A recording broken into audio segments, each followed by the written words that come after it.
ఓం అజ్ఞానం తిమిరాంధస్య జ్ఞానాంజనశలాకయా చక్షురున్మిళితం येन తస్మై శ్రీగురవే నమః. శ్రీచైతన్యమనోభీష్టం స్థాపితం येन భూతలే స్వయం రూపకదా మह्यं దదాతి స్వపదాంతికం.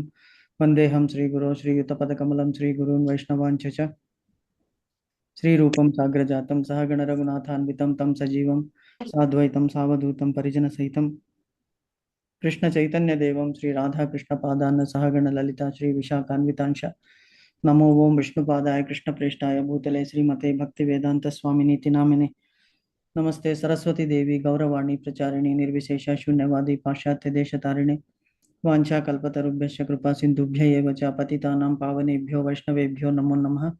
నమో మహావదాన్యాయ కృష్ణ ప్రేమ ప్రదాయతే కృష్ణాయ కృష్ణ చైతన్య నామ్నే గౌరత్విషే నమః. हे कृष्णा करुणा सिंधो दीनबंधो जगतपते गोपेश गोपिका कांता राधा कांत नमोस्तुते. तप्त कांचन गौरांगी राधे वृंदावनेश्वरी वृषभानुसुते देवी प्रणमामि हरिप्रिये. नीलांचल निवासाय नित्याय परमात्मने बलभद्र सुभद्राय जगन्नाथाय ते नमः. जय श्री कृष्णा चैतन्य प्रभु नित्यानंद श्री अद्वैत गदाधर श्री वासादि गौर भक्त वृंद. हरे कृष्णा कृष्ण कृष्ण हरे हरे हरे राम राम राम हरे हरे. हरे कृष्णा कृष्ण कृष्ण हरे हरे हरे राम राम राम हरे हरे. हरे कृष्ण कृष्ण कृष्ण हरे हरे हरे राम राम राम हरे हरे. एकं शास्त्रं देवकी पुत्र गीतम् एको देवो देवकी पुत्र एव च एको मंत्रस्य तस्य नामानि यानि कर्मस्येकं तस्य देवस्य सेवा. हरे कृष्ण कृष्ण कृष्ण हरे हरे हरे राम राम राम हरे हरे. हरे कृष्ण माताजी. హరే కృష్ణ ప్రభుజీ. మాతాజీ మొన్న 4.25 కంప్లీట్ చేసినట్టున్నాం కదా నిన్న మొన్న. దైవమే పరే అయిపోయింది కదా. దైవమేవా పరే యజ్ఞం యోగిన పర్యుపాసతే బ్రహ్మాజ్ఞ వపరే యజ్ఞం యజ్ఞే నైవోపజుహ్వతి. అంటే దీంట్లో ఏమంటే అర్థం చేసుకున్నాం మనము. వివిధ రకాలుగా భగవంతుని యజ్ఞాల ద్వారా పూజిస్తారు. కొంతమంది భౌతిక వాంఛలను పరిపూర్ణం చేసుకోవడానికి ఆయా దేవతలని యజ్ఞాల ద్వారా ఆహ్వానించి ఆహుతి ఇచ్చి వాళ్ళని సంతృప్తిపరిచి ప్రసన్నం చేసుకుని వాళ్ళకి కావలసిన కోరికలు తీర్చుకుంటారు అనేటువంటిది ఒకటి.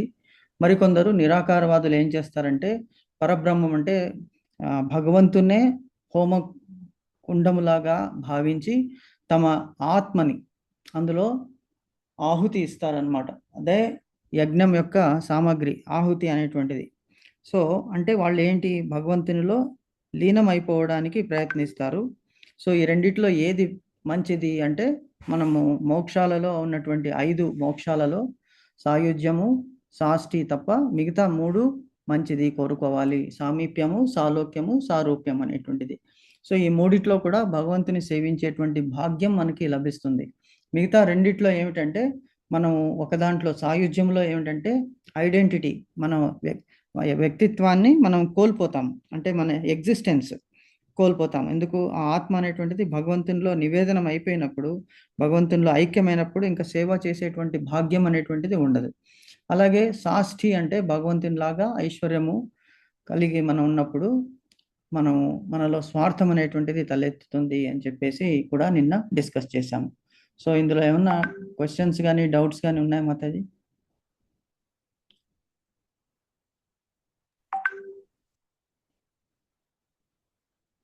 ఓకే, ఏం లేదంటే we will go to next శ్లోకం 4.26. శ్రోత్రాదీన్ ఇంద్రియాణ్యన్యే సంయమాగ్నిషు జుహ్వతి శబ్దాదీన్ విషయాన్ అన్య ఇంద్రియాగ్నిషు జుహ్వతి. మళ్ళీ ఒకసారి చదువుతాను చూడండి. శ్రోత్రాదీన్ ఇంద్రియాణ్యన్యే సంయమాగ్నిషు జుహ్వతి శబ్దాదీన్ విషయాన్ అన్య ఇంద్రియాగ్నిషు జుహ్వతి. ఒకసారి చదువుతారు మాతాజీ?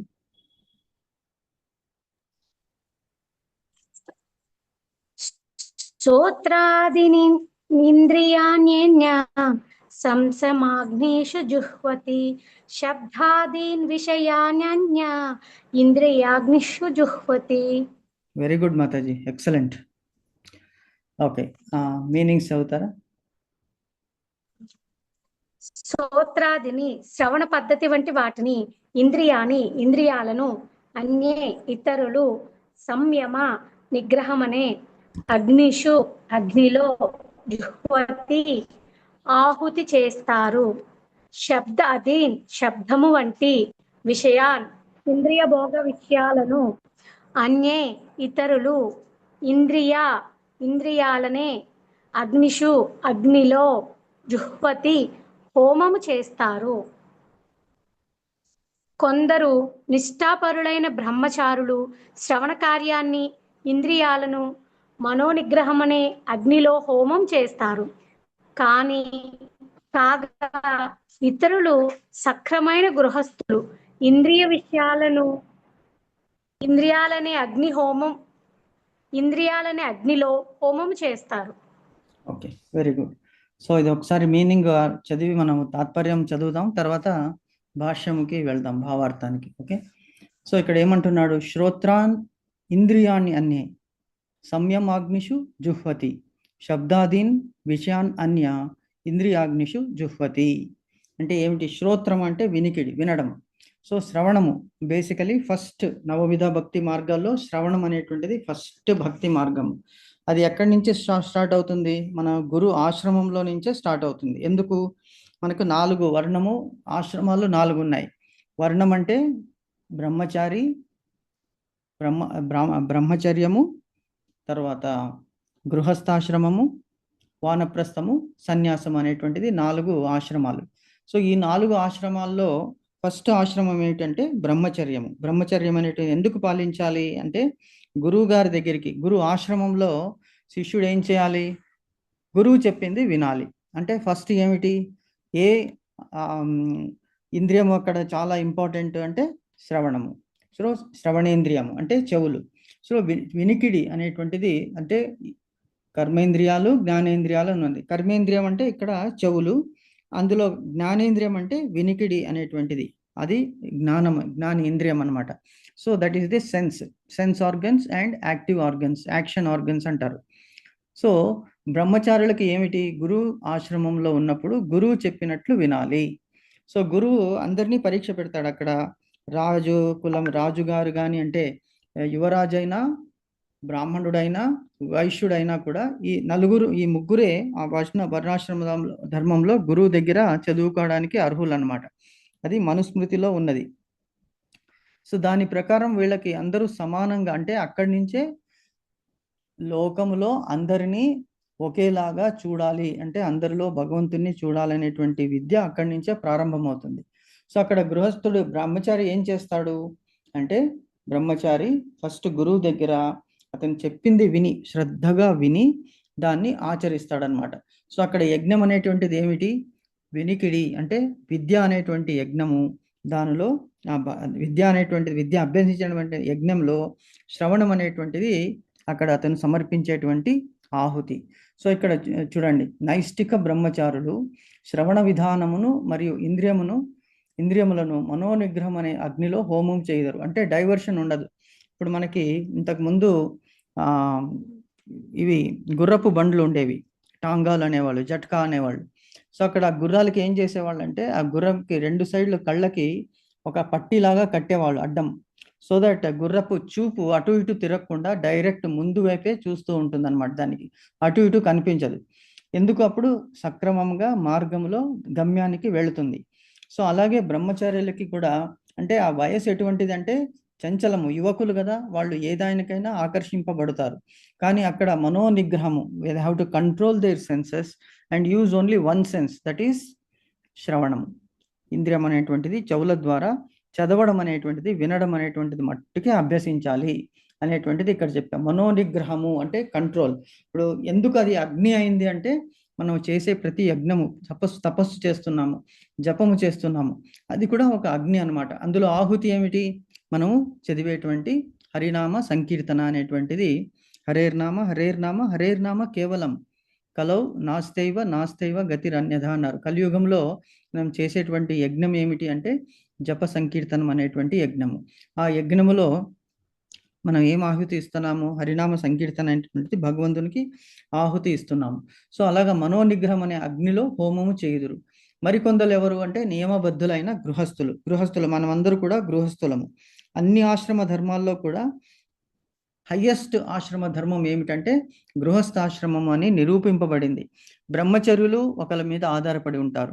వానప్రస్థులు వాళ్ళు వనానికి వెళ్ళి అక్కడ కందమూలాలపై ఆధారపడి ఉంటారు. సన్యాసులు కూడా గృహస్థుల మీద ఆధారపడి ఉంటారన్నమాట.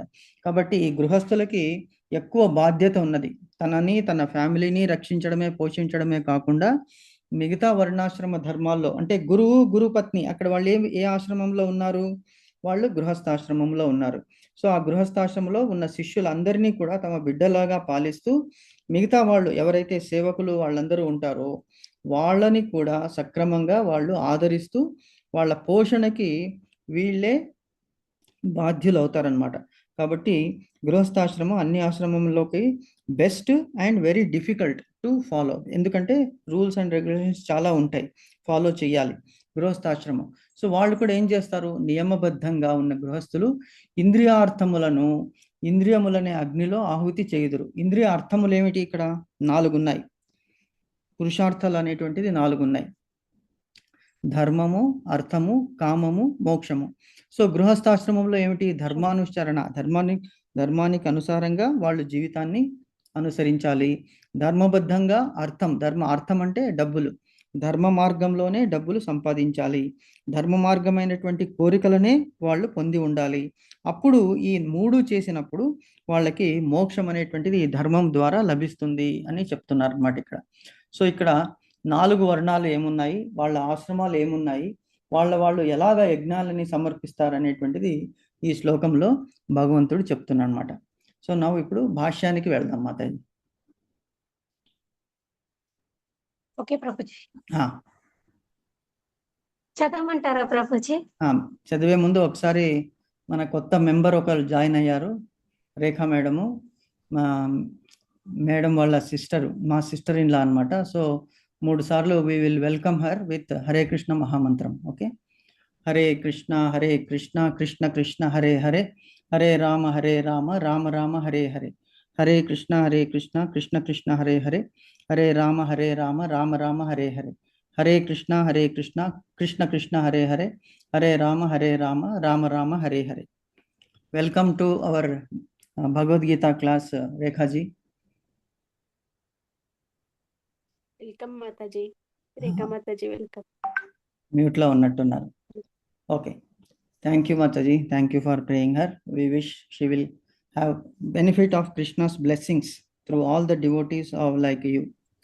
Okay okay Mataji. సో మనం ఇప్పుడు 4.26లో ఉన్నాము, 4th చాప్టర్. అది ఏమిటి? 4th చాప్టర్ అనేటువంటిది ధ్యాన యోగము, దివ్య జ్ఞానం అనేటువంటి చాప్టర్లో మనం ఉన్నాము. చాప్టర్ నంబర్ 4, శ్లోక నంబర్ 26. రేఖాజీ స్క్రీన్ కనిపిస్తుందా? లేదండి, స్క్రీన్ షేర్ చేశాను.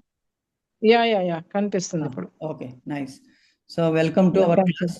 All the Matajis welcoming you along with me. Thank you to all. And pray for your spiritual progress and may Krishna bless you. Thank you. Okay so okay Mataji. ప్రభా Mataji meaning చదువుతారా? ఇది భాష్యము. Okay Prabhuji. మానవుల్లోని 4 ఆశ్రమాల సభ్యులు అంటే బ్రహ్మచారి, గృహస్థుడు, వానప్రస్థుడు, సన్యాసి అందరూ కూడా పరిపూర్ణ యోగులు లేదా ఆధ్యాత్మికులు కావడానికే ఉద్దేశింపబడ్డారు. మానవ జన్మ జంతువుల్లాగా ఇంద్రియ సుఖాన్ని భోగించడానికి ఉద్దేశించబడలేదు. కనుక మనిషి ఆధ్యాత్మిక జీవితంలో పరిపూర్ణుడయ్యే విధంగా మానవ జీవితంలోని 4 ఆశ్రమాలు ఏర్పాటు చేయబడ్డాయి. బ్రహ్మచారులు అంటే ప్రామాణిక గురు రక్షణలో ఉన్నట్టి శిష్యులు ఇంద్రియ సుఖానికి దూరంగా ఉండడం ద్వారా మనస్సుని నిగ్రహిస్తారు. బ్రహ్మచారి కేవలము కృష్ణ భక్తి భావనకు సంబంధించిన మాటలనే వింటాడు. వినడము అవగాహనకు మూల సిద్ధాంతము. కనుక విశుద్ధుడైన బ్రహ్మచారి పూర్తిగా హరేర్నామ కీర్తనలో అంటే భగవన్ మహిమల శ్రవణ కీర్తనలో నెలకొంటాడు. అతడు లౌకిక ధ్వనులు వినడం ఆపివేసి హరే కృష్ణ అనే దివ్య ధ్వనిని వినడంలోనే తన శ్రవణాన్ని నియోగిస్తాడు. అదే విధంగా ఇంద్రియ భోగానికి కొంత అనుమతి కలిగిన గృహస్థులు అటువంటి కార్యాలను ఎంతో నిగ్రహంతో నిర్వహిస్తారు. మైథున భోగము, మత్తు పదార్థ స్వీకరణము, భక్షణము అనేవి మానవ సంఘంలోని సాధారణ పోకడలు. కానీ సక్రమమైన గృహస్థుడు మితిమీరిన మైథున భోగంలో, ఇంద్రియ సుఖాలలో నెలకొనడు. అందుకే నాగరిక మానవ సమాజంలో ధర్మబద్ధమైన వివాహ పద్ధతి అమలులో ఉన్నది.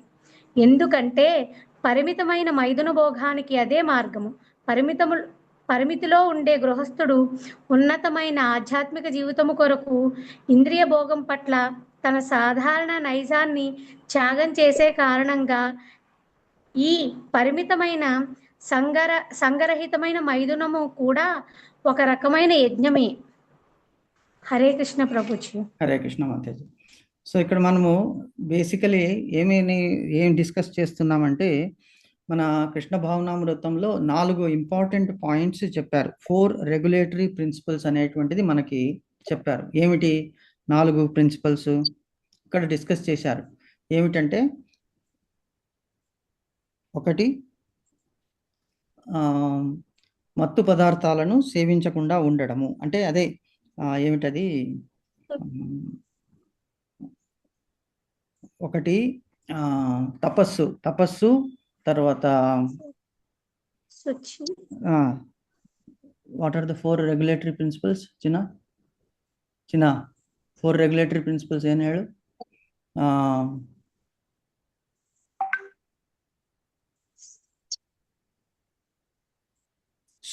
శుచిత్వము, తపము, శుచిత్వము, సత్యము, తర్వాత అహింస అనేటువంటిది 4 ఉన్నాయి. అంటే ఇక్కడ ఏమిటి? శుచి అంటే being very pious and being very clean. ఎలాగంటే గుడ్ రిలేషన్షిప్స్ ఉండాలి. అలాగే అహింస అంటే మాంసాహారం తినకుండా ఉండడము. మూడవది ఏమిటంటే మత్తు పదార్థాలు సేవించకుండా ఉండడము. నాలుగవది జూదము వంటి దాంట్లో పాల్గొనకుండా ఉండడం. ఎందుకు ఇది చెప్పారు అంటే, కలియుగంలో ఇవి మనకి ఫస్ట్ డిస్కస్ చేశాము భాగవతం చదివేటప్పుడు. ఈ కలి వచ్చినప్పుడు పరీక్షిత్ మహారాజుని 4 ప్లేసెస్ అడుగుతాడు ఆయన. కలియుగం నాది అంటే ఫస్ట్ పరీక్షిత్ మహారాజు కలిని ఎదుర్కొని కలిని సంహరించడానికి కత్తి తీసినప్పుడు నా ధర్మరాజు, తర్వాత అర్జునుడు, వీళ్ళ ఉన్నటువంటి పాండవులు ఉన్న ఈ యుగములో నీకు ప్రవేశం లేదు అంటే, ఆల్రెడీ కలియుగం స్టార్ట్ అయిపోయింది మహారాజా, ఇది నా యుగము కాబట్టి నేను ఇక్కడ ఉండాల్సింది తప్పనిసరి, కాబట్టి నాకు 4 చోట్లు ఇవ్వండి అంటే, అప్పుడు పరీక్షిత్ మహారాజు ఈ 4 ప్లేసెస్ ఇస్తాడు. ఎక్కడ అంటే, ఎక్కడైతే జూదం ఆడతారో, ఎక్కడైతే ఇల్లిసిట్ రిలేషన్షిప్ ఉంటుందో, ఎక్కడైతే మాంసాహారము హింస ఉంటుందో, తర్వాత ఎక్కడైతే ఇంకోటి ఏమిటి మత్తు పదార్థాలు ఉంటాయో అక్కడ నువ్వు నివసించు అంటాడు. అది కాకుండా ఇంకొక ప్లేస్ కూడా ఆయన అడుగుతాడు. ఏమిటంటే ఇంకొక ప్లేస్ ఇవ్వండి అంటే, అప్పుడు పరీక్షిత్ మహారాజు అతనికి బంగారము, గోల్డ్లో కూడా నీ నివాస స్థానం ఉండని, అంటే మితిమీరినటువంటి గోల్డ్ ఎవరైతే ఆశిస్తారో అక్కడ కూడా కలి ప్రవేశం ఉంటుంది. సో ఈ 4 మనకి ఈ కృష్ణ భావనామృతంలో చెప్పారనమాట. అంటే వైష్ణవులు ఎవరైతే ఉంటారో ఈ 4 రెగ్యులేటరీ ప్రిన్సిపల్స్ ఫాలో అవుతారు. సో ఇక్కడ అదే చెప్తున్నారు. ఏమిటంటే 4 వర్ణము ఆశ్రమాలు. వర్ణము అంటే బ్రాహ్మణ, క్షత్రియ, వైశ్య, శూద్ర అనేటువంటిది 4 వర్ణాలు. అలాగే ఆశ్రమాలు ఏమిటి? బ్రహ్మచారి, గృహస్థాశ్రమము, వానప్రస్థము, సన్యాసము, ఈ 4. సో ఆ ఆశ్రమాలకు అనుసారంగా మనము మన జీవితాన్ని నిర్వహించాలి. సో ఇక్కడ అదే అంటున్నాడు. ఏమిటి? బ్రహ్మచారి, గృహస్థుడు, వానప్రస్థుడు, సన్యాసి అను 4 ఆశ్రమాలకు సంబంధించిన వ్యక్తులు అందరూ ఉత్తమ యోగులు లేక ఆధ్యాత్మికులు అయ్యేటట్లుగా మానవ సమాజ విభజన ఉద్దేశింపబడెను. ఎవరు చేశారు ఇది? ఈ 4 డివిజన్స్ మానవుల్ని ఈ 4 ఎవరు చేశారు? మనం ఇంతకుముందు చదువుకున్నాం.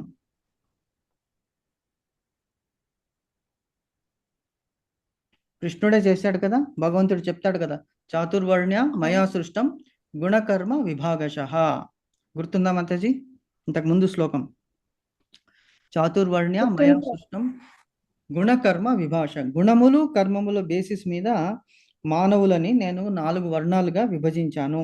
గుణం అంటే ఏమిటి? సత్వగుణము, రజోగుణము, తమోగుణము. గుణము. కర్మలు ఏమిటి? బ్రాహ్మణులు వైదిక విజ్ఞానాన్ని సంపాదించి పురోహితులుగా వ్యవహరించాలి. అంటే పురం అంటే గ్రామం కానీ దేశము కానీ అక్కడ ఉన్న వాళ్ళందరికీ కూడా బ్రహ్మ జ్ఞానాన్ని బోధించాలి వాళ్ళు బ్రాహ్మణులు. క్షత్రియులు ఏం చేయాలి? భుజబలముతో రక్షించాలి.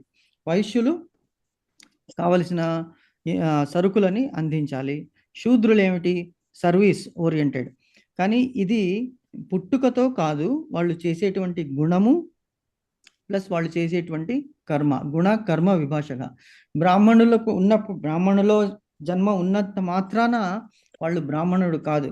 అంటే బ్రహ్మజ్ఞానము లేకుండా ఎక్కడ పడితే అక్కడ తినడము, ఏది పడితే అది చేయడము, ఎలా పడితే అది మాట్లాడడము, అదే అంటారు అచింత చింతనము, అపేయ పేయము, అభోజ్య భోజ్యము, అవ్యాచ వాచం అంటారు. అంటే ఏది మాట్లాడాలి, మనం నోరు ఉంది కదా, నాలుక 2 విధాలుగా పనిచేస్తుంది, ఒకటి తినడానికి, ఒకటి అనడానికి. So we should be very careful. So బ్రాహ్మణుడు అనేటువంటి వాడు శుద్ధ సత్వగుణముతో బ్రహ్మజ్ఞానాన్ని సంపాదించాలి. ఈవెన్ శూద్రుడైనప్పటికీ కూడా ఎంతో మందిని మనం చూస్తాము. ఇప్పుడు కబీర్ దాస్ ఉన్నారు, చాలా మంది ఉన్నారు. వాళ్ళు ఏమిటి? బ్రహ్మ జ్ఞానాన్ని ఆర్జించడం కోసము వాళ్ళ కులం ఎక్కడ పుట్టినారో అనే సంబంధం లేకుండా బ్రాహ్మణ విధానాన్ని అనుసరించారు, భగవంతుని వైపు నడిచారన్నమాట. వాల్మీకి ఏ కులం అతనిది? అతను బోయవాడు. అతను ఏం చేశాడు? రామాయణం అనేటువంటి మహాగ్రంథాన్ని మనకి రచించి ఇచ్చాడు. సో అలాగే చాలామంది ఉన్నారు. సో ఏ మనిషి అయితే ఏ గుణము అతనిలో ఉందో, ఏ కర్మ అతను చేస్తున్నాడో అతను ఈ వర్ణంలోకి వస్తాడు అనేటువంటిది ఇక్కడ మానవ సమాజ విభజన ఉద్దేశించబడెను, పనుల మీద గుణాల మీద. కాబట్టి జస్ట్ ఇట్ ఈస్ నాట్ మానవ జన్మ జంతువుల వలె ఇంద్రియ సుఖమును పొందుటకు ఉద్దేశింపబడలేదు. జంతువులకి ఏం అంటే 4 things which all the animals do, we also do: eating, mating, defending and sleeping. ఈ 4 అంటే తినడము, తర్వాత కామ తృప్తి చేసుకోవడము, తర్వాత డిఫెండింగ్ భయాన్ని ఏదైనా ఆపద వచ్చినప్పుడు మనల్ని ఎదిరించడము, తర్వాత పడుకోవడం. So everybody does this. So మనకి అంటే జంతువులకి వేరే డిఫరెన్స్ ఏమున్నది అని ఇక్కడ చెప్తున్నాడు. ఏమిటి? మానవ జన్మ జంతువుల వలె ఇంద్రియ సుఖమును పొందుటకు ఉద్దేశింపబడలేదు. మానవుడు క్రమముగా ఆధ్యాత్మిక జీవితంలో పరిపూర్ణుడు అయ్యేటట్లుగా మానవ జీవితంలోని 4 ఆశ్రమాలు ఏర్పరచబడెను. మానవ జన్మ ఒక్కటే మనం చేసాం, ఇంతకుముందు డిస్కస్ కూడా చేశాము. మానవులు ఎలాగా నిలకడగా నిలబడి ఉంటారు, మిగతా ఏ ప్రాణి కూడా ఇలాగ నిలకడగా ఉండలేదు. అన్ని భూమికి అడ్డంగా నడుస్తాయి. అన్ని జంతువులు అన్నీ కూడా, even there are creatures, there are birds that fly. వాళ్ళకి ఎలా ఉంటుంది? వెన్నుపూస భూమికి సమాంతరంగా ఉంటుంది. కేవలం మానవులకి మట్టుకే వెన్నుపూస అంటే స్పైన్ ఈజ్ స్ట్రైట్. అది కాకుండా మన తల ఎక్కడ ఇచ్చాడు భగవంతుడు? మనం దేహానికి పైన పెట్టాడు. పైన పెట్టడమే కాకుండా అందులో మెదడు అన్నిటికంటే టాప్ మోస్ట్ పార్ట్లో పెట్టాడు. అంటే నువ్వు అందరికంటే శ్రేష్ఠుడవు. అందుకే దేవతలు కూడా మానవుల మీద అసూయ పరులవుతారు. ఎందుకంటే వీళ్ళ ఈ ఒక్క జన్మ ద్వారానే మోక్షం అనేటువంటిది అర్హమవుతుంది. ఈవెన్ దేవతలకు కూడా డైరెక్ట్గా మోక్షానికి పోలేరు. వాళ్ళు వాళ్ళ సుఖ కర్మలు పుణ్యకర్మలు అయిపోయిన తర్వాత మళ్ళీ మర్త్యలోకానికే రావాలి. ఇక్కడే సాధన చేసి మోక్షాన్ని సంపాదించాలి. కాబట్టి అటువంటి ఉన్నతమైన జన్మ మనకి లభించినప్పుడు మనము పరిపూర్ణంగా భగవంతునికి శరణు పొంది, భగవంతుడు he is the master, we are the servants అని ఆయనకి మనము కృతజ్ఞతా భావంతో మనల్ని మనం అర్పించుకోవాలన్నమాట. అదే యజ్ఞం అనిపిస్తుంది ఇక్కడ. సో ఇక్కడ జీవితంలో 4 ఆశ్రమాలు ఏర్పరచబడెను. వర్ణము బ్రహ్మచారి, గృహస్థుడు, వానప్రస్థుడు, సన్యాసి. ఆశ్రమం ఏమిటి? ఆశ్రమం ఏమిటి? బ్రహ్మచర్యము, గృహస్థము, వానప్రస్థము, సన్యాసము, అది ఆశ్రమము. ఇంకోటి ఏమిటి? వర్ణము బ్రాహ్మణ, వైశ్య, క్షత్రియ, శూద్రులు అనమాట. ఓకే. బ్రహ్మచారులు అనగా ఆధ్యాత్మిక ఆచార్యుని నిర్దేశనములోని శిష్యులు ఇంద్రియ భోగాలను త్యజించ. అదే ఇప్పుడు చూడండి, ఎవరికి మీరు విద్యాభ్యాసం చేస్తున్నప్పుడు మనకి ఒకటే గోల్ ఉండాలి. ఆ ఒకటే గోల్ ఎలాగ ఉండాలి అంటే ఇంతకుముందు డిస్కస్ చేశాం కదా, మార్గము క్లియర్గా మనకి ముందు కల్పించాలంటే అటు ఇటు డైవర్షన్స్ ఉండకూడదు. అందుకే ఏం చేస్తారు అంటే చిన్నపిల్లల్ని హాస్టల్స్లో పెట్టినప్పుడు అఫ్ కోర్స్ అది కష్టతరమైనటువంటి ఒక స్టేజ్ లైఫ్లో, ఎస్పెషలీ ఎడ్యుకేషన్ స్టేజ్. సో చదివేటప్పుడు వాళ్ళకి వేరే డైవర్షన్స్ ఉండకూడదు. 24/7 ఏంటి, ఇదే చదువు మీదే గురి ఉండాలని చెప్పేసి పొద్దున్నుంచి సాయంత్రం వరకు. అందుకే చూడండి, ఇప్పుడు మనకి ఏపీలో ఉన్నటువంటి training institutes, coaching institutes, AP తర్వాత రాజస్థాన్, మహారాష్ట్ర, కోటాలో ఉన్నది. సో ఇక్కడి నుంచే highest number of people go for IITs కానీ, ఈవెన్ ఐఏఎస్ వాళ్ళు కూడా రాజస్థాన్ కోటా నుంచే ఎక్కువ మంది నార్త్ ఇండియన్స్ ఐఏఎస్ వస్తారు. ఎందుకంటే వాళ్ళకి శిక్షణ అటువంటి విధంగా ఉంటుంది, డైవర్షన్స్ అనేటువంటిది ఉండదు. ఇప్పుడు మీరు యూనివర్సిటీస్ కూడా తీసుకుంటే, యూనివర్సిటీస్ అన్నీ కూడా ఊరి నుంచి ఒక 30-40 కిలోమీటర్ల దూరంగా ఉంటుంది. ఇప్పుడు ఫర్ ఎగ్జాంపుల్ ఇక్కడ తీసుకోండి, సింబియాసిస్ ఇన్స్టిట్యూట్ ఉంది. అది ఎక్కడుంది? షాద్ నగర్ దగ్గర ఉంది. అంటే మీరు డైరెక్ట్గా రోడ్డుకి అప్రోచ్ కావాలంటే అక్కడి నుంచి కనీసం ఒక 10 కిలోమీటర్లన్నా మెయిన్ రోడ్ వరకు రావాలి. అంటే మీరు దూరంగా, ప్రజానివాసం నుంచి దూరంగా ఉండాలి, సో దట్ మీకు డైవర్షన్స్ ఉండదు. అలాగే ఇక్కడ నార్సింహోంజీ ఇన్స్టిట్యూట్ ఉంది, అది జడ్చర్ల దగ్గర ఉంది. అలాగే ఐఎంటి, ఇవన్నీ ఇన్స్టిట్యూట్స్ మనం చూసుకుంటే యూనివర్సిటీస్ అన్నీ కూడా, ఈవెన్ తిరుపతిలో ఎక్కడుంది? శ్రీ వెంకటేశ్వర యూనివర్సిటీ, తిరుపతి నుంచి ఒక 7-8 కిలోమీటర్ల దూరంలో ఉన్నది. సో అలాగే ఏ యూనివర్సిటీ తీసుకున్నా కూడా దూరంగా ఉంటుంది. ఎందుకంటే అక్కడ కేవలం the focus is on education, వేరే ఏమీ డైవర్షన్స్ ఉండకూడదు. అందుకే బ్రహ్మచారులు వాళ్ళు ఏం చేస్తారు? ఆధ్యాత్మిక ఆచార్యుని నిర్దేశంలోని శిష్యులు ఇంద్రియ భోగాలను త్యజిస్తారు. అంటే ముందు గురుకులాలు ఉండేవి, ఆ గురుకులాల్లో ఏం చేసేవాళ్ళు అంటే కేవలం ఆధ్యాత్మిక విద్య ఇచ్చేవాళ్ళు. ఇప్పుడు ఎప్పుడైతే బ్రిటిష్ వాళ్ళు వచ్చారో, వచ్చిన తర్వాత మొత్తం మన కంట్రీలో లార్డ్ మెకాలే అనేటువంటి వాడు వచ్చాడు. లార్డ్ మెకాలే వచ్చి ఫస్ట్ అతను చేసింది ఏంటంటే, మన భారతదేశంలో వీళ్ళు సర్వోత్తమైనటువంటి విద్యాభ్యాసాన్ని నేర్చుకుంటున్నారు. అంటే ఎలాగ సహనశీలత, తర్వాత హయ్యెస్ట్ సాక్రిఫైస్, తర్వాత విద్యలో అతి ఉన్నతమైనటువంటి శ్రేణి వీళ్ళు చదువుతున్నారు. ఇటువంటి వాళ్ళని మనము వీళ్ళని పాలించడం కష్టము. ఫస్ట్ ఏం చేయాలంటే వీళ్ళ విద్యాభ్యాసం చేసేటువంటి విధానాన్ని మార్చాలని చెప్పేసి మొత్తము మన విద్యాభ్యాసాన్ని ధర్మము మోక్షం అనేటువంటిది రెండుకే ఉద్దేశించబడింది. అదే ఫస్ట్ ధర్మము, అర్థము, కామము, మోక్షం అనేటువంటి పురుషార్థాలు 4 చతుర్విధ పురుషార్థాలు అంటారు దీనికి. సో మన విద్యం అంతా కూడా ధర్మం మీద ఆధారపడి ఉండేది. అందుకే అప్పుడు భగవద్గీత, శ్రీమద్ భాగవతం, రామాయణము ఇటువంటివి ఉండేది గురుకులాల్లో.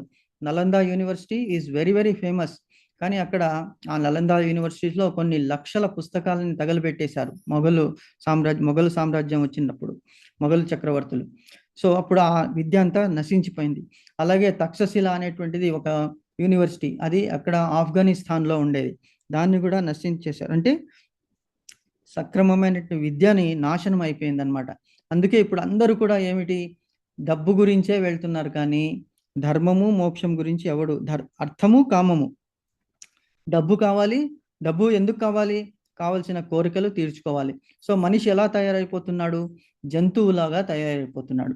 కాబట్టి సమాజం కూడా అలా చెడిపోతుంది అని ఇక్కడ చెప్తున్నారనమాట. శ్రీకృష్ణుడు అర్జునుడికి చెప్తున్నాడు. సో బ్రహ్మచారి అనేటువంటి వాడు కేవలం ఆధ్యాత్మిక ఆచార్యుని నిర్దేశంలో శిష్యులు ఇంద్రియ భోగాలను త్యజించడం ద్వారా మనస్సును నియంత్రించడానికి ప్రయత్నించుదురు. సో అప్పుడు ఏమవుతుంది? విద్య అనేటువంటిది సరిగ్గా వాళ్ళకి అబ్బుతుంది. శ్రవణము అనేది అవగాహనకు మూల సూత్రమైనందున బ్రహ్మచారి కేవలము కృష్ణ చైతన్యమునకు సంబంధించిన పలుకులను మాత్రమే శ్రవణము చేయును. మీకు ఇంతకుముందు మనం డిస్కస్ చేశాము, ఐఐటి ఖరగ్పూర్లో స్టూడెంట్స్ అందరూ కూడా, ఐఐటి అనేటువంటిది చాలా డిఫికల్ట్, వెరీ వెరీ డిఫికల్ట్. అక్కడ ఒరిజినాలిటీ, క్రియేటివిటీ అనేటువంటి దాని మీద ఎగ్జామినేషన్ పేపర్స్ ఉంటాయి. సిలబస్లో నేర్పిస్తారు కావాల్సింది, కానీ ఆ ప్రాబ్లం అనేటువంటిది ఎలా ఉంటుందంటే ఒరిజినాలిటీ, క్రియేటివిటీ దాన్ని బట్టి ఉంటుందన్నమాట. సో చాలా కష్టం అక్కడ, వాళ్ళ స్ట్రెస్ లెవెల్స్ చాలా హైయెస్ట్ లెవెల్స్లో ఉంటాయి. కానీ ఐఐటి ఖరగ్పూర్లో కొంతమంది విద్యార్థులు శ్రీకృష్ణ భావనామృతంలో వాళ్ళు అనుసరించి పొద్దున్న 4 గంటలకే లేవాలి, 4:30కి లేచి మంగళారతులు, కృష్ణుని నామకి సంకీర్తనలన్నీ చేసుకుని ఈ జపమాల జపించి తర్వాత కాలేజీకి వెళ్ళేవాళ్ళు. సో వాళ్ళు ఏంటంటే they have secured the highest percentage possible and they are, అందుకే అక్కడ ఐఐటి ఖరగ్పూర్లో సూయిసైడ్స్ అనేటువంటి ఆల్మోస్ట్ నిల్ అయిపోయింది. ఎందుకంటే ఈ సక్రమమైన మార్గాన్ని అనుసరించారు. మీరు వేరే యూనివర్సిటీస్లో వేరే కాలేజెస్లో ఉంటే పియర్ ప్రెషర్ అని ఉంటుంది. వేరే స్టూడెంట్స్, టీచర్స్, ప్రొఫెసర్స్ వాళ్ళు పెట్టే యాతనలు, పరీక్షలకి తట్టుకోలేరు పిల్లలు. కానీ కృష్ణ భావనామృతంలో ఎవరైతే వచ్చారో వాళ్ళకి అతి సులభంగా స్ఫురించేసింది అనమాట. So they score the top most rank, top most marks.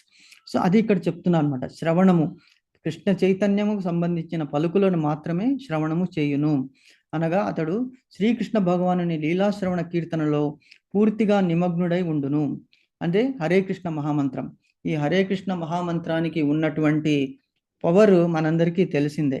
Hare Krishna Krishna Krishna Hare Hare, Hare Rama Rama Rama Hare Hare అనేటువంటి 16 వర్డ్స్. ఈ 16 వర్డ్స్ కలి సంతారణ మంత్రము, మహామంత్రము అని కూడా అన్నారు. కలియుగంలో దీన్ని మించినటువంటి మంత్రము లేదు. ఇది ఎప్పుడైనా పలకవచ్చు, ఎవరైనా పలకవచ్చు, ఎటువంటి పరిస్థితుల్లో అయినా పలకవచ్చు. దీనికి నియమం అనేటువంటిది లేదు. అదే దీని గొప్ప తనం అన్నమాట. అదే మనకి గాయత్రి మంత్రం ఉన్నది. అది ఎవరు పడితే వాళ్ళు ఎప్పుడు పడితే అక్కడ ఎలా పడితే అలాగా చదవడానికి వీలు లేదు. కానీ ఇప్పుడు మనకంతా మైక్ స్పీకర్, లౌడ్ స్పీకర్లో పెట్టేస్తున్నారు. It's very very difficult. మనం చెప్తే వినరు, కానీ అది వాళ్ళ కర్మలకి అనుసారంగా వెళుతుంది అంతే. సో అలాగే ఏ మంత్రానికైనా కూడా ఒక గురు ద్వారా ఉపదేశం. గాయత్రి మంత్రం ఎవరు చదవాలి? గురు ఉపదేశము. గురు అంటే గురు ద్వారా. గురు అక్కడ ఎవరు?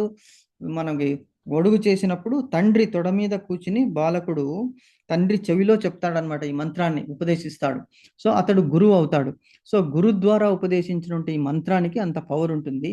అది సక్రమంగా మనం చేయాలి. సంధ్యావందనం చేస్తున్నప్పుడు మనం ఆ గాయత్రి మంత్రాన్ని జపించాలన్నమాట, పూజలు చేస్తున్నప్పుడు. సో అవన్నీ ఇప్పుడు మనకి కుదరడం లేదు కాబట్టి కలియుగంలో కేవలం హరే కృష్ణ మహామంత్రం అనేటువంటిది ఎవరైనా చెప్పొచ్చు.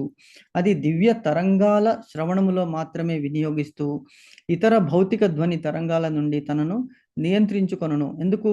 మిగతావన్నీ చదివితే ఏమవుతుందంటే మాయ అనేటువంటిది మనకి. అందుకే చూడండి, మన మొబైల్ ఎంత వాళ్ళైనా కూడా మొబైల్ అనేటువంటిది ఎలాగైపోయిందంటే ఇప్పుడు అది ఒక్క నిమిషము అంటే మనం వింటున్నాం కానీ మనసంతా మొబైల్ వైపే ఉంటుంది. ఎప్పుడు అయిపోతుంది ప్రవచనము, ఎప్పుడు మనం చూద్దాము, వాట్సాప్లో ఏమొచ్చింది, మెయిల్లో ఏమొచ్చింది, ట్విట్టర్లో ఏమొచ్చింది, ఇన్స్టాగ్రామ్లో ఏమొచ్చింది, ఇలాగే అంటే మనకి 24 అవర్స్లో ఉన్న మనం 8 అవర్స్ పడుకున్న 16 గంటల్లో మనకి 15 గంటలు ఉంటే 15 గంటలు కూడా మొబైల్ తిప్పుతూనే ఉంటాం. చివరికి ఎండ్ ఆఫ్ ద డే మనం చూసుకుంటే మనం ఏం సాధించాము ఇవాళ అంటే నథింగ్. అంటే మన జీవితంలో ఒక రోజు వేస్ట్ అయిపోయింది, మళ్ళీ ఇది తిరిగి రాదు. కాబట్టి అంటే ఆ ఆకర్షణ, భౌతిక ఆకర్షణ, మాయ యొక్క ఆకర్షణ అటువంటిదన్నమాట. ఎందుకు? నువ్వు ఇంత పుణ్యాన్ని ఆర్జిస్తే మాయాదేవికి ఊరుకోదమ్మ ఆమె. ఎందుకంటే భగవంతుడు అలాగా టెస్ట్ పెట్టమని చెప్పాడు. వీడు నిజంగా నా వైపు రావాలనుకుంటున్నాడా, లేకుంటే కేవలము టైంపాస్ చేయడానికి వస్తున్నాడా? టైంపాస్ చేసే వాళ్ళకి నువ్వు మాయతో డైవర్షన్ చేసేసేయి. ఎందుకంటే భగవంతుడు ఏదైనా ఇస్తాడు, కానీ ఏమడిగినా భగవంతుడు ఇస్తాడు. తనని తాను మట్టుకు ఇచ్చుకోడు. ఎందుకు? తననికి కేవలము లక్ష్మీదేవి యొక్క ఆస్తి భగవంతుడు. సో లక్ష్మీదేవి ఊరుకోదు. నిజంగా తనని తాను సమర్పణ ఎవరైతే చేసుకుంటాడో అప్పుడు లక్ష్మీదేవి కూడా భగవంతుని వైపుకి అతన్ని మళ్ళిస్తుంది. అది అంతరంగా శక్తి లక్ష్మీదేవి, బహిరంగా శక్తి మాయాదేవి. అందుకే అన్నాడు, దేవి ఏషా గుణమయి మమ మాయా దురత్యయ మామేవ ప్రపద్యంతే మాయాతీతం తరంతితే. సో మనం అప్పుడప్పుడు మనల్ని మనమే కంట్రోల్ పెట్టుకోవాలి. చాలు, ఈరోజు 15 నిమిషాలు చూశాను, 20 నిమిషాలు చూశాను, చాలు, ఇంకా మొబైల్ అని పక్కన పెట్టాలి. కానీ ఏం చేస్తాం మనము? ఆ మొబైల్కే అంకితం అయిపోతాము. చేసేటువంటి మాల జపము, ఒక మాల చేయొచ్చు కదా, ఒక 10 నిమిషాల్లో ఒక జపమాల అవుతుంది. నో, అంటే అంతటి మాయ మనల్ని బంధించేస్తుంది అనమాట. ఈ హరే కృష్ణ మహామంత్రం మనం చదువుకుంటే భగవంతుడు మనకి కట్టుబడిపోతాడు. కానీ భగవంతుడు కట్టుబడడం అనేటువంటిది ఇష్టం లేదు. ఎందుకు? నిజంగా ఇతడు నన్ను సమర్పణ భావంతో చేస్తున్నాడా, లేక యాంత్రికంగా పూసలు తిప్పుతున్నాడా అనేటువంటి పరీక్షతో మాయాదేవి మనకి అడ్డు వస్తున్నాయి. అందుకే చూడండి, మీరు కాన్సన్ట్రేషన్ చేయలేము. ఏదైనా మనకి కాన్సన్ట్రేషన్ లెవెల్ ఈ వినడం కానీ చూడడం కానీ మ్యాక్సిమం 20 సెకండ్స్. ఆ 20 సెకండ్స్ దాటితే మనం ఎక్కడికో వెళ్ళిపోతాం, మనసు ఎక్కడికో వెళ్ళిపోతుంది. దాన్ని ధారణ అనేటువంటి ప్రక్రియ ద్వారా లాగుకుని వచ్చి ఇక్కడ పెట్టాలన్నమాట. అది చాలా ఇంపార్టెంట్. అదే చెప్తున్నారు ఇక్కడ. సో ఏమంటున్నారంటే భౌతిక ధ్వని తరంగాల నుండి తనను నియంత్రించుకొనను. ఎవరు? హరే కృష్ణ మహామంత్రం జపం చేసేవాడు. చాలా పవర్ఫుల్ మంత్రం మాతాజీ ఇది, మనందరికీ తెలిసిందే. హరే కృష్ణ మహామంత్రంలో చేయలేనటువంటి పనులు లేవు. అంటే మనం రక్షతి ఇది విశ్వాస, భగవంతుని మీద అటువంటి నమ్మకం ఉండాలి, అత్యంత నమ్మకం ఉండాలి భగవంతుని మీద. రక్షతి ఇది విశ్వాస, భగవంతుడు. ఓకే, సో అట్లే కొంతవరకు ఇంద్రియ భోగమునకు అనుమతించిన మట్టి గృహస్థులు కూడా అట్టి అనుమతిని నిగ్రహముతో నిర్వహించుదురు. అందుకే ఈ సోషల్ రెగ్యులేటరీ రూల్స్ ఎందుకు పెట్టారు? మన వివాహ వ్యవస్థ అనేటువంటిది అదే. లేకపోతే మనకి జంతువులకి డిఫరెన్స్ ఉండదు. జంతువులకి ఏమిటి, ఒకే పార్ట్నర్ అని లేదు లైఫ్లో, ఎంతో మంది పార్ట్నర్స్. ఎక్కడ పడితే అప్పుడు, ఎక్కడ పడితే అక్కడ వాళ్ళు మైథున దాంట్లో కామ వాంఛలతో కాలిపోతుంటారు. కానీ ఈ వివాహ వ్యవస్థలో ఏమైందంటే ఒకే భర్త ఒకే భార్య అనేటువంటి, అదే శ్రీరామచంద్ర ప్రభు మనకి దర్శనం ఇచ్చాడు. ఒకటే మాట, ఒకటే బాణం, ఒకటే పత్ని. సో అది కలియుగంలో కూడా మనం అనుసరించాలి. సో అప్పుడే గృహస్థాశ్రమము నిలబడుతుంది, కులము నిలబడుతుంది, బాంధవ్యాలు చక్కగా ఉంటాయి. దానివల్లనే ఆ నియంత్రణ అనేటువంటిది చెప్పారు. అలాగే మత్తు పదార్థాలను సేవించుట చూస్తూ